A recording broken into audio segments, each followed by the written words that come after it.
भारत के खिलाफ इतनी बड़ी साजिश कभी नहीं हुई जिसका खुलासा अब हुआ है। पीएम मोदी को मारने आए आतंकियों ने उगला सबसे बड़ी साजिश का राज।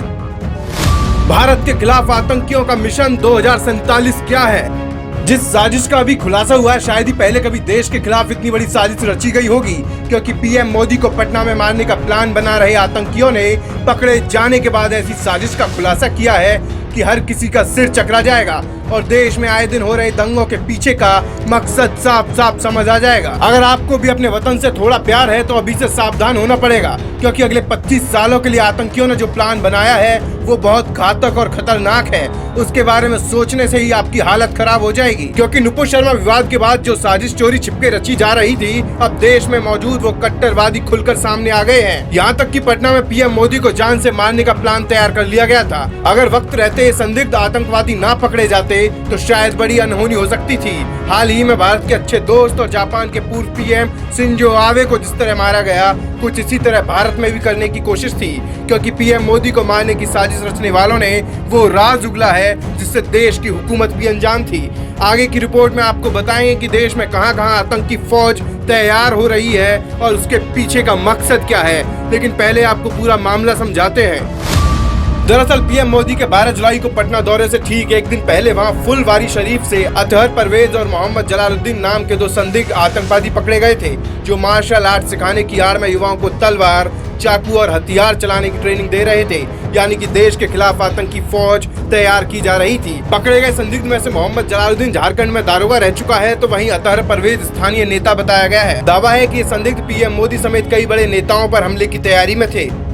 इन आतंकियों की साजिश तो नाकाम हो गई, लेकिन पूछताछ में जो राज इन्होंने खोले हैं उसने खुफिया एजेंसियों के होश उड़ा दिए हैं। दोनों संदिग्धों ने भारत के खिलाफ अंजाम दिए जा रहे मिशन 2047 के बारे में चौंकाने वाला कबूलनामा किया है। आपको आगे बताएंगे कि इस मिशन 2024 को अंजाम देने की क्या तैयारी थी, देश में कहां-कहां आतंकी फौज तैयार हो रही थी। लेकिन पहले हिंदुस्तान को आतंकिस्तान बनाने वाले मिशन 2047 के बारे में जानिए, जिसमें PFI यानी पॉपुलर फ्रंट ऑफ इंडिया का नाम सामने आया है।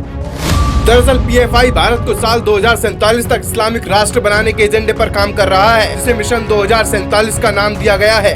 इसी मिशन के तहत ये संगठन देश भर में अपनी फौज को बढ़ा रहा है। इसके निशाने पर धर्म विशेष के वो लोग हैं जिन्हें ये अपने साथ जोड़कर आतंक फैलाने की ट्रेनिंग देना चाहता है, ताकि देश की आजादी के 100 साल पूरे होने तक भारत को इस्लामिक राष्ट्र बनाया जा सके। सूत्रों के मुताबिक खुफिया एजेंसियों ने PFI के मिशन 2047 को सबसे खतरनाक साजिश करार दिया है। ये वही कट्टरपंथी संगठन है जो इस्लाम का प्रचार करने के नाम पर यूपी, राजस्थान, दिल्ली, मध्य प्रदेश और केरल समेत देश भर में हिंसा भड़काता है। इसका मेन सेंटर दिल्ली के शाहीन बाग में है, लेकिन केरल से संचालित किया जाता है। इतना ही नहीं, देश के 23 राज्यों में फैले इस संगठन के कई लोग देश विरोधी गतिविधियों में हमेशा से काम करते आए हैं। और तो और इस संगठन का कनेक्शन पाकिस्तान की खुफिया एजेंसी ISI से भी होने की बात कही जाती है। खुलासा इस बात का भी हुआ है कि PFI भारत में बांग्लादेशी आतंकी मॉड्यूल पर काम कर रहा है। सूत्रों के मुताबिक PFI की कोशिश है कि देश के सिर्फ 10% मुस्लिम उसके साथ जुड़ जाएंगे तो वो 2047 तक भारत को मुस्लिम राष्ट्र बना देगा। मिशन 2047 से जुड़े दस्तावेजों में साफ साफ लिखा है कि अंग्रेजों ने मुगलों से भारत की सत्ता छीनी थी, लेकिन एक बार फिर से भारत में मुस्लिमों की हुकूमत होना बहुत जरूरी है। इसी वजह से PFI भारत में युवाओं को बांग्लादेशी आतंकी संगठन जमीयत उल मुजाहिदीन के मॉड्यूल पर मार्शल आर्ट की ट्रेनिंग देने के बहाने धार्मिक उन्माद, देश विरोधी बातें, राइफल से लेकर पिस्टल और चाकू तलवार तक चलाने की ट्रेनिंग देने में जुटा है। इस साजिश से जुड़े PFI के दस्तावेज जांच एजेंसियों के हाथ लग चुके हैं। साथ ही खुलासा ये भी हुआ है कि PFI में बड़ी हैसियत रखने वाले रसलाम नाम के शख्स की देखरेख में इस आतंकी ट्रेनिंग को अंजाम दिया जा रहा था। इतना ही नहीं, देश में कई जगह दंगा फैलाकर ये संगठन भारत के मुस्लिमों को अपने साथ लाना चाहता है, ताकि देश की सियासत में भी दखल दे सके और साथ ही मिशन 2047 को अंजाम दिया जा सके। इसको लेकर यूपी, बिहार, झारखंड, केरल समेत देश के कई हिस्सों में बड़ा संगठन तैयार किया जा रहा है और इनके इरादों की खबर मिलते ही मोदी सरकार अभी अब अलर्ट हो चुकी है। तो वहीं CM योगी ने भी इनके मंसूबों को नेस्तनाबूद करने की जिम्मेदारी जांच एजेंसियों को सौंप दिया है। आपकी इस बारे में क्या राय है, ये कमेंट बॉक्स में जरूर बताइए और ज्यादा से ज्यादा वीडियो शेयर कर इन आतंकियों के मिशन 2047 को पूरे भारत में फैलाइए, ताकि हर भारतवासी खबरदार हो जाए और अपने देश को इस आतंकी साजिश से बचा सके। ब्यूरो रिपोर्ट, बोल बेधड़क।